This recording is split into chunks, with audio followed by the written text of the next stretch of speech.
So here's why I think cheat meals and the term cheat meals are utterly stupid, okay? The word cheat is a negative word, okay? Unless you can think of something where the word cheat is a positive thing, yeah, I can't either, okay? So in a world where more people are obese, more people are out of shape, why would we define meals or foods as cheats, okay? Doesn't make any sense. It's ludicrous, all right?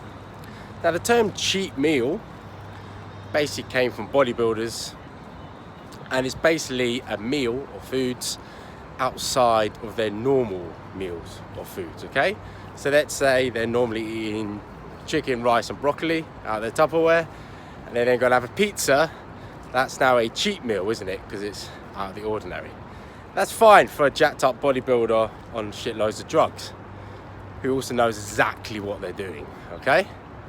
But for you, the general population, you want to lose some fat, you want to tone up, you want to get lean, you want to get fitter, you want to get healthier, but you're not a bodybuilder, okay?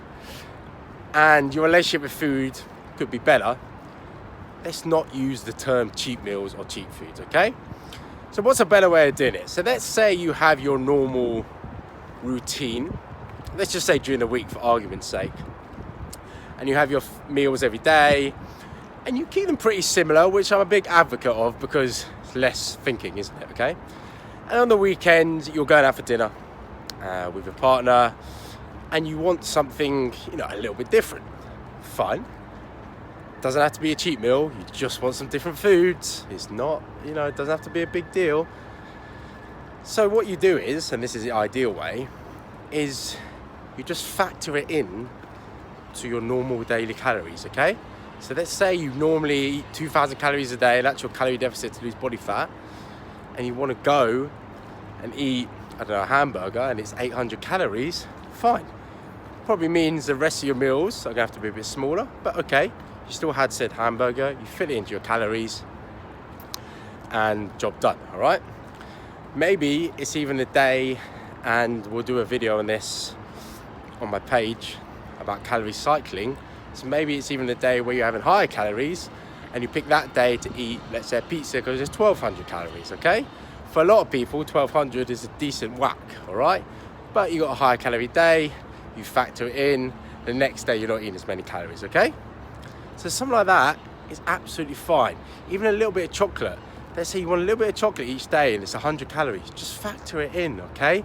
Stop calling it cheat meals. Stop calling it good or bad food, because your relationship and your understanding of food is never going to get better by doing that, all right? Remember, some foods are more nutritious than others.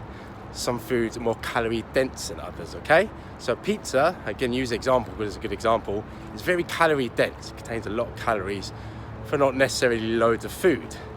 But then and I'll use a standard chicken and rice example, doesn't actually have loads of calories. You can have lots of it, okay, for let's say 400 or 500 calories.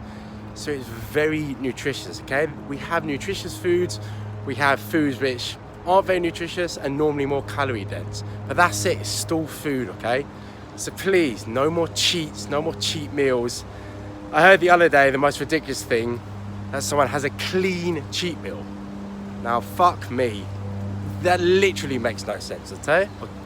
So on that note, before I get more annoyed about that, I'm going to end the video here. But any questions about not necessarily cheat meals, but how to be flexible with your food and understanding calories and everything like that, send me a DM, we can chat and I can help, all right?